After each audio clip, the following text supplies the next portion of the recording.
10 araw na lang bago ang pagbisita ni Pope Francis sa bansa. At para makilala ng lubusan ng mga Pilipino ang Santo Papa, ipinamimigay ang isang comics na nagsasalarawan ng buhay ng tinaguriang People's Pope. Makibalita tayo live kay Joan Ponsoy ng GMA Dagupan. Joan. Maki Mark, bagamat hindi nga makakarating sa probinsya ng Pangasinan ng Santo Papa, ay meron namang paraan ng mga Pangasinense kung paano nila maipapakita ang kanilang pagmamahal kay Pope Francis. Ito ay sa pamamagitan nga ng pamamahagi ng comics na naglalaman nga ng kanyang buhay at misyon. Si Papa Francisco, may puso sa mahihirap, maawain at may malasakit. Ang mga salitang ito ang pinakaangkop daw na paglalarawan kay Pope Francis. Ito ang unang pambungad sa comics na tumatalakay sa buhay at misyon ni Pope Francis. Ipinanganak noong December 17, 1963 sa Barrio Flores, Buenos Aires, Argentina si Pope Francis.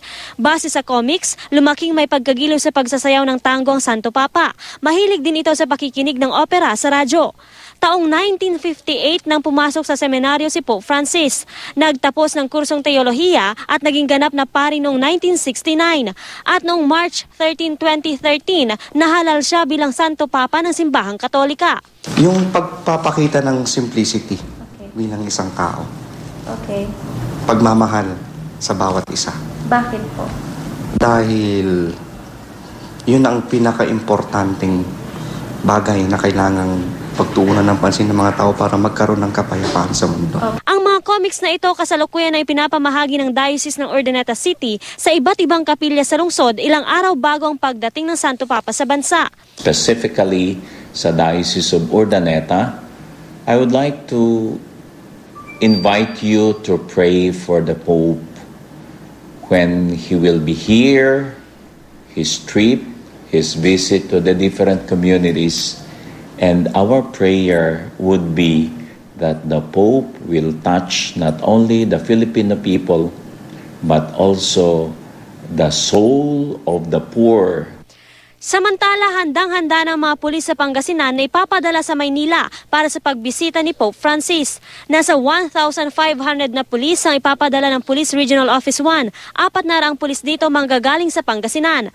Ating contingent sa National Headquarters and yung National Headquarters na ang kanilang ating Directorate for Operation ang mag-determine ng kanilang deployment. Sapat daw ang kakayahan ng mga pulis sa pagbibigay ng seguridad kay Pope Francis.